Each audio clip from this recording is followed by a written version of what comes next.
If you're spending your days like me, I guess I have to wish you a good evening at earliest.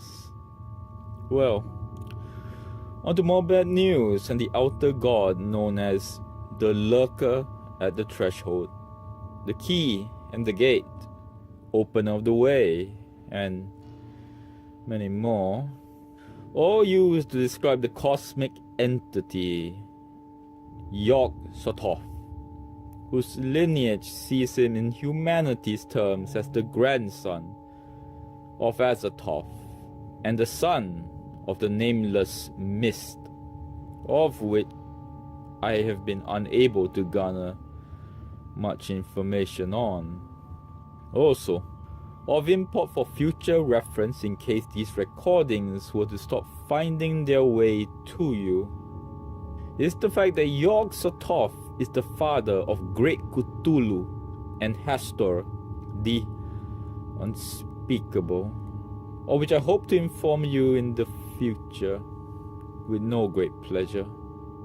Most disturbingly, from a case known as the Dunwich Horror in Arkham, Massachusetts, it seems that Yog Sothoth is able to breed with humans and have abhuman spawns. In this case, twins, one of which was known as Wilbur Whately, and his brother, who can only be described as the titular Dunwich Horror.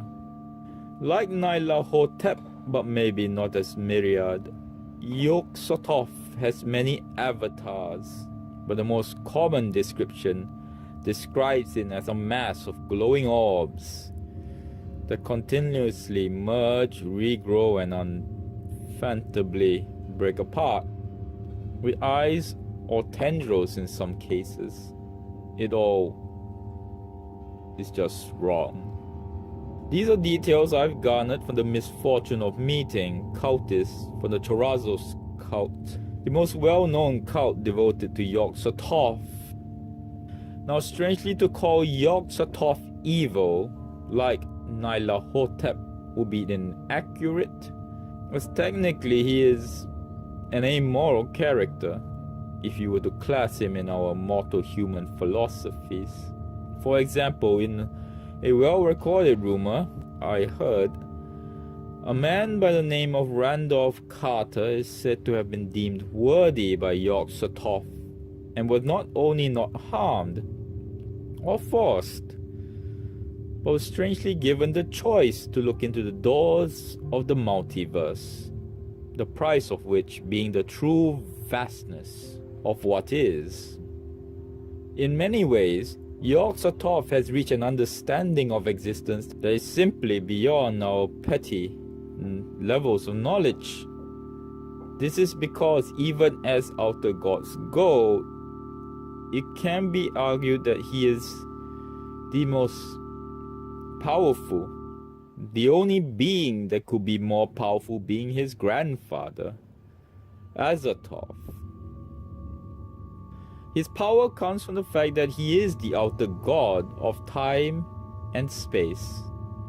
He resides in a plane of space-time that connects him with all space and time, yet is locked away from mainstream reality himself. In a way, basically, he is the space-time continuum, and that gives him both omniscient and omnipresent qualities, the fact of which I know he can hear what I'm saying well. I don't want to really think about it.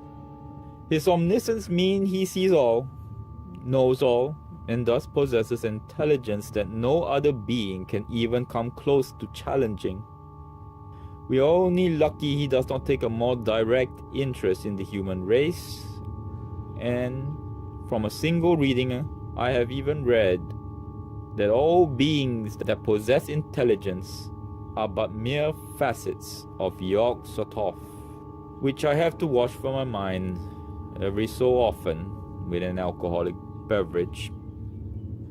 Whiskey is my choice. If you ever want to stop him though, understand that from all my research I have found that he is immortal and indestructible, And the only way to get rid of him, if there is even a possibility, is the awakening of Azathoth. Oh, by the way, I've also gleaned the possibility that like nothing can be created without Azathoth, nothing can exist without Yog Sothoth, due to his being so connected with time and space.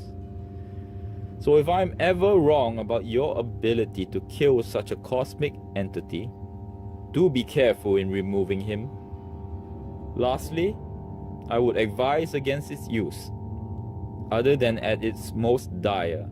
But there is a ritual of Yog Sothoth that makes use of incantations and what they call the essential salts of a deceased individual to resuscitate them from the dead, and another incantation to put down the creature.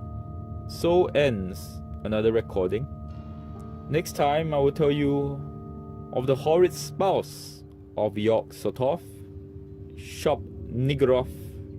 I would suggest dinner before listening to the next recording, or any other recording that I will send to you. Till next word.